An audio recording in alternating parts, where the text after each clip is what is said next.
Σε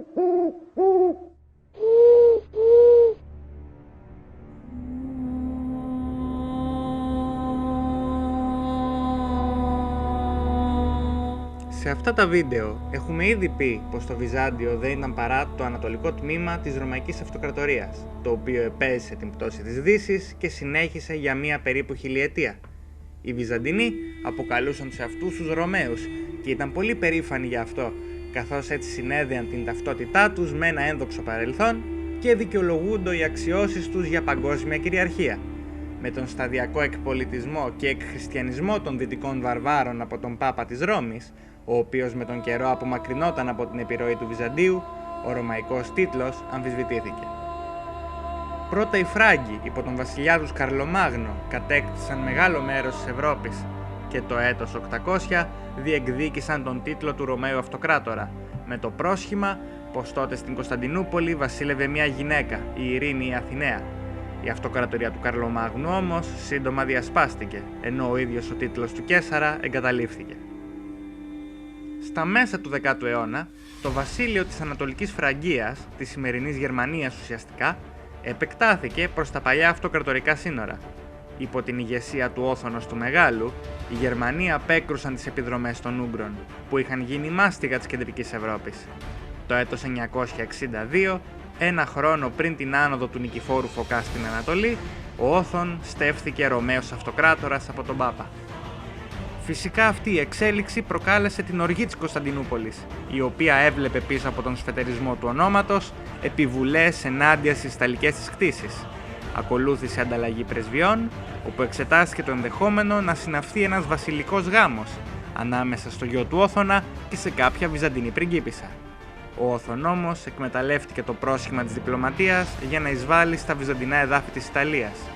Η αποτυχία να καταλάβει τον Μπάρι οδήγησε τα γερμανικά στρατεύματα σε υποχώρηση και ο Όθων έστειλε νέα πρεσβεία στη βασιλεύουσα υπό τον Λιουτπράνδο, επίσκοπο της Κρεμώνας.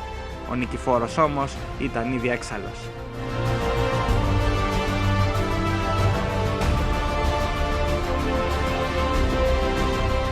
Ο Λιουτπράνδος, φτάνοντας στην Κωνσταντινούπολη το 968, έτυχε πολύ κακής υποδοχής.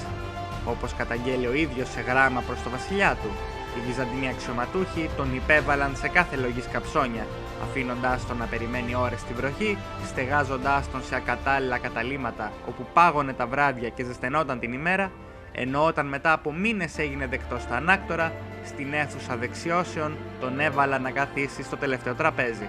Ο Γερμανός κληρικός αναφέρει με αηδία το πως είχε τοποθετηθεί σε καλύτερη θέση ο πρέσβης της Βουλγαρίας, που ήταν άπλυτος, με κοντά μαλλιά και ζωσμένος με αλυσίδες. Όταν τελικά μπόρεσε να μιλήσει με βασιλικούς αξιωματούχους, ο Λιουτπράνδος επανέφερε το θέμα του βασιλικού γάμου, ζητώντας ως πρίκα τη Νότια Ιταλία. Η βυζαντινή πλευρά θεώρησε απαράδεκτο μια πορφυρογέννητη πριγκίπισσα να πάει στους βαρβάρους. Ιδιαίτερα έντονη ήταν η λογομαχία μεταξύ του επισκόπου και του ίδιου του Νικηφόρου, ο οποίος έδειξε την περιφρόνησή του προς τη στρατιωτική δύναμη των Γερμανών. Την κατάσταση επιδίνωσε η άφιξη μιας παπικής πρεσβείας στην πόλη, μεταφέροντας γράμμα για τον Αυτοκράτορα. Ο Πάπας Ιωάννης ο 13ος προσφωνούσε τον Νικηφόρο ως βασιλέα των Γρεκών και όχι των Ρωμαίων και του ζητούσε να έρθει σε συμφωνία με το αγαπητό πνευματικό του τέκνο, τον Όθωνα, στον οποίο απένιμε τον τίτλο του Ρωμαίου Αυτοκράτορα. Οργισμένοι οι Βυζαντινοί έριξαν τους πρέσβεις στη φυλακή και άφησαν τον Λιουτπράνδο να φύγει μόνο αφού υποσχέθηκε πως σε κάθε μελλοντική αλληλογραφία ο Νικηφόρος θα προσφωνεί το Αύγουστος και Αυτοκράτορας των Ρωμαίων. Ο Γερμανός κληρικός έφυγε για την πατρίδα του, όχι όμως πριν οι Βυζαντινές αρχές του κατάσχουν τα πολύτιμα υφάσματα που είχε αγοράσει για να στολίσει τη Μητροπολή του. Η διαμάχη με τους Γερμανούς θα συνεχιζόταν μέχρι το τέλος της βασιλείας του Φωκά.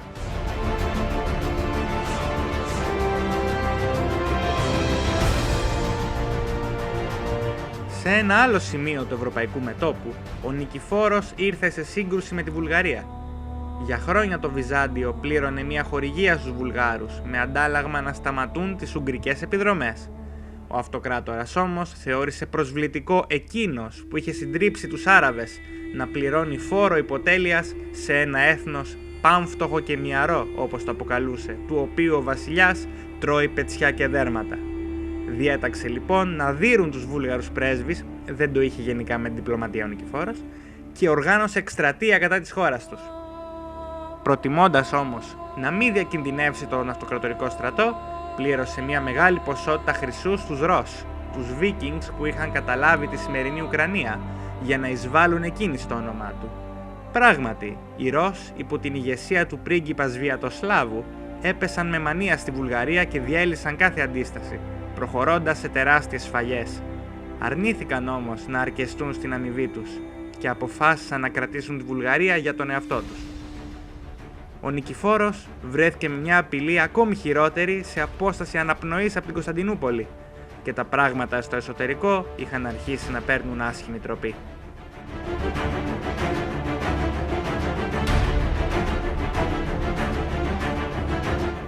Αν σας άρεσε το βίντεο, κάντε like και subscribe στο κανάλι μας και ακολουθήστε τη σελίδα μας kognoskoteam.gr.